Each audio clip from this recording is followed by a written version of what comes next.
Okay, y'all. Here's how to get unblocked if you are working on a current project and maybe you feel like you've lost momentum or you've come up against some obstacles. If you're a writer or an artist or creative of any kind or just working on a project and you want to see it done, here's how you get unblocked, okay? This weekend, I spent some time revisiting The Artist's Way by Julia Cameron, which I highly recommend. And I spent some time in chapter 9, week 9, where she shares about compassion, having compassion for the inner artist, which is often like the inner child figure that you want to listen to and acknowledge and nurture. You want to hear their fears and you want to talk them through it and clear those things, because then you're clearing those obstacles.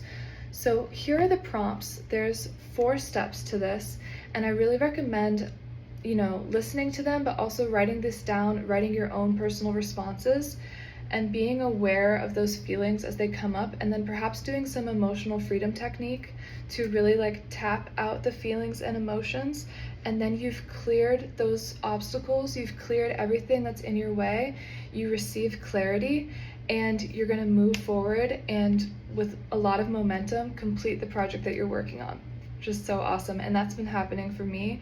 After the month of July, I honestly had to take a break from my project and gain some perspective on it, and then do these steps of clearing any obstructions and receive clarity. And now I'm entering a new phase of my project and completing it, and I'm really, really excited and happy about it after 2 years of writing my first book. It's becoming 3 books, I think, but this is how I'm going to complete it, because I'm breaking it up into these more manageable pieces, probably novellas, and I'm so excited about that. So let's jump into it. These are the prompts for clearing any obstructions and moving you forward. Number 1, you want to list any resentments you have in connection with this project. So feel in with your inner child, feel in with yourself, all versions of yourself. Do you have any grudges? No matter how petty, picky, small, or irrational they may seem, if it seems immature, that's okay. Just write it out, be honest with yourself, feel those feelings, clear them, release them.